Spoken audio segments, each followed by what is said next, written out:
मिसाइलों की गड़गड़ाहट ईरान में है, धमाके इजराइल में हो रहे हैं, लेकिन क्या आप जानते हैं इसकी सबसे भारी कीमत आपके और मेरे जेब से वसूली जाने वाली है।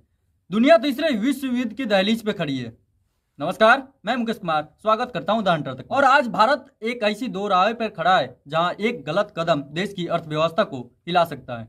आज बात सिर्फ युद्ध की नहीं, आपके घर, बजट, पेट्रोल की कीमतों और भारत की ग्लोबल पावर की है। क्या भारत को इजराइल का साथ देना चाहिए या ईरान का? और सबसे बड़ा सवाल, अगर खाड़ी देशों में युद्ध छिड़ा है तो भारत को तेल कहां से मिलेगा? चलिए सच को तह तक चलते हैं।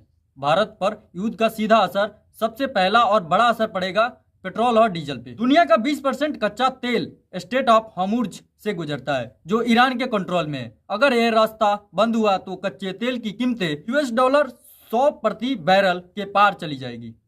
इसका मतलब है भारत में महंगाई का तांडव। पेट्रोल का नहीं बल्कि खाने पीने हर चीज महंगी हो जाएगी, क्योंकि ट्रांसपोर्टेशन कॉस्ट बढ़ जाएगी। शेयर बाजार में जो गिरावट आएगी वो अलग। सवाल आता है, अगर ईरान से सप्लाई रुकी तो भारत क्या करेगा? रूस।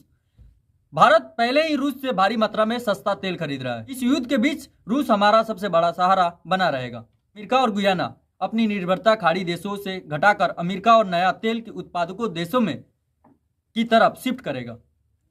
रणनीतिक भंडार, भारत के पास जमीन के नीचे हफ्तों का तेल रिजर्व में है, लेकिन लंबे युद्ध की स्थिति में हमें नए पार्टनर्स ढूंढने ही होंगे। भारत को किसके तरफ जाना चाहिए, यह सबसे मुश्किल सवाल है। इजराइल क्यों? क्योंकि इजराइल हमारा ऑल वेदर फ्रेंड है। डिफेंस, टेक्नोलॉजी, इंटेलिजेंस और कृषि में इजराइल भारत का सबसे मजबूत पार्टनर है।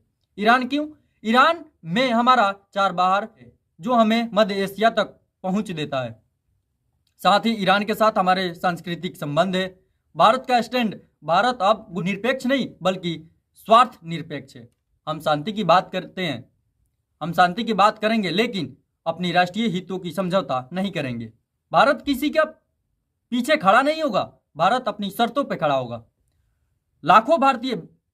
लाखों भारतीय मिडिल ईस्ट में काम करते हैं। अगर युद्ध फैला तो उनकी सुरक्षा और वहां से आने का रिमोट खतरे में पड़ जाएगा। साथ ही पीएम मोदी का dream project IMEC India middle east Europe corridor ठंडे बस्ते में जा सकता है।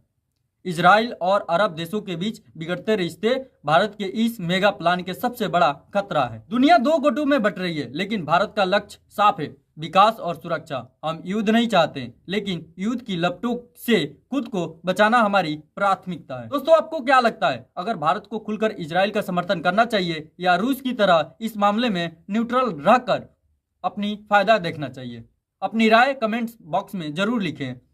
अगर आपको यह गहन विश्लेषण पसंद आया तो इस वीडियो को शेयर कीजिए और सब्सक्राइब करना ना भूलिए।